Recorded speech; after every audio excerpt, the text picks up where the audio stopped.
the Belize Maya Forest Trust, and we have Ms. Giselle Mahong, who is a community coordinator, and she will be sharing with us this afternoon. Good afternoon, everyone. As you mentioned, my name is Giselle Mahong, and I am the Community Outreach and Stewards Coordinator for the Belize Maya Forest Trust. We are admittedly a fairly new organization, so my presentation will be targeted at just sharing a bit of information about the Belize Maya Forest, where it's located, some of the work that we do, as well as some of the human and wildlife conflicts that we've been noticing in the communities that we're working with.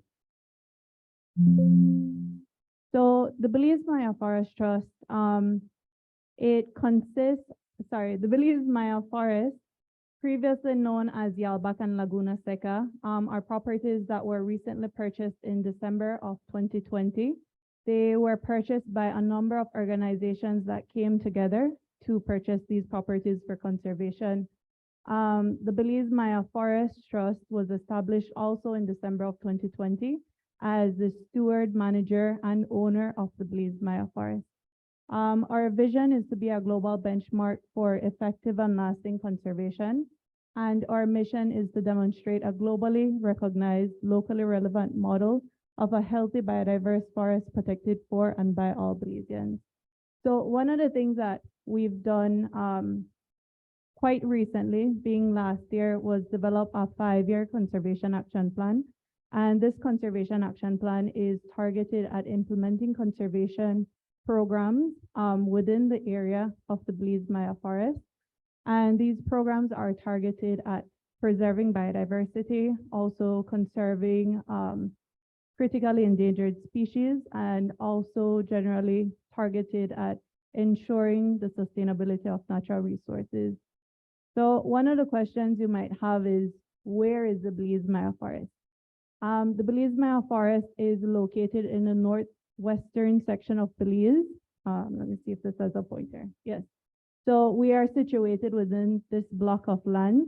It consists of a total of 260,000 acres. The Rio Bravo Conservation Management Area are our direct neighbors. And we also have a few communities that border us in the south, particularly along the southern boundary. We don't necessarily have a lot of communities, but there are very developed agricultural lands that border us along this southern boundary.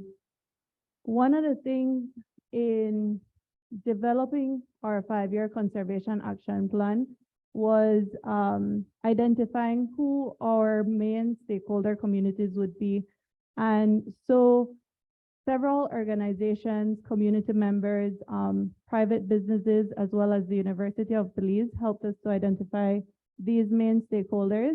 And those stakeholders consisted of Yalbak, La Gracia, Los Tambos, Buena Vista, Spanish Lookout, Sylvester Village, Blue Creek, which kind of consists of all of these different areas, and then San Felipe. And this is just due to the proximity of these communities to the Belize Maya Forest, as well as, the activities that occur within these communities is going to impact these protected areas, and what we do is also going to be impacting these communities nearby. In terms of human-wildlife conflict, one of the things that we've gotten a lot of complaints about is wildlife coming into the agricultural zones, which fall within this southern boundary. And that's because there's a stark difference between what is forested lands. So the Belize Maya Forest is pristine forested land. And right next to us, we have farmers who have developed their lands for grain production, particularly sorghum, corn, and beans.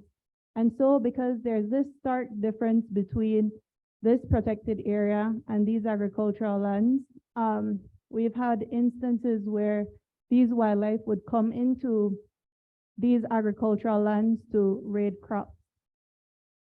So some of the main concerns that farmers have expressed to us is that these animals would come into their lands, raid crops, trample on their crops, and also, apart from crop production, there are also farmers who are involved in livestock production.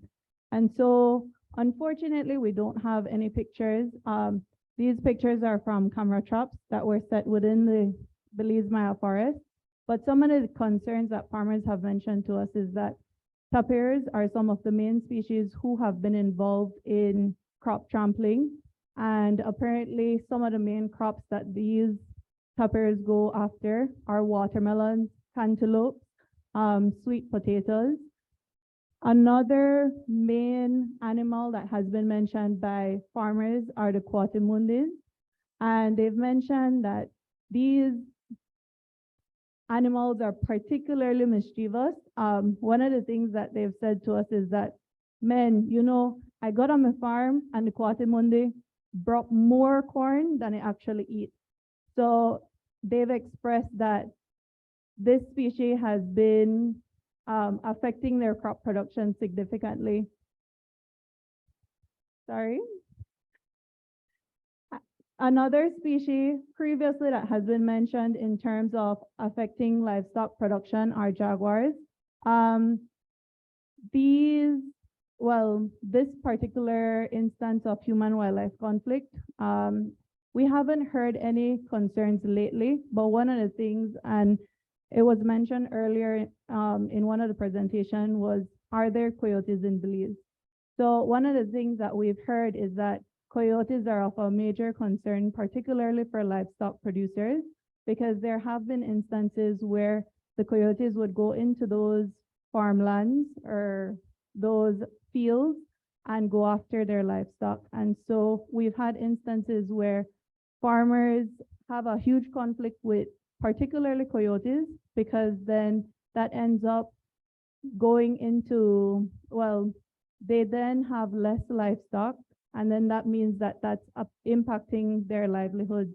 And it's pretty much the same with the coatimundis, the tapirs, and there also have been other instances where birds, particularly scaled pigeons, in the forest, you barely see scaled pigeons.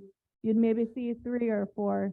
In the fields, particularly for sorghum, you'll see scale pigeons by the thousands eating the sorghum crop. And so that's one of the concerns that farmers have mentioned to us.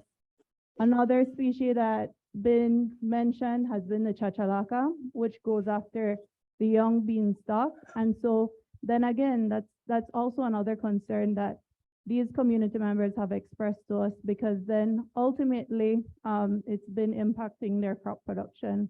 And so, these are just some of the instances that we've heard throughout communities.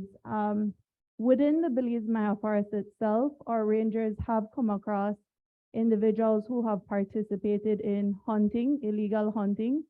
And so some of the main species that they go after are the game species such as deer, also gibnuts and different species of that sort. And so these are some of the main situations that we are facing at the Belize Maya Forest for the time being. Thank you.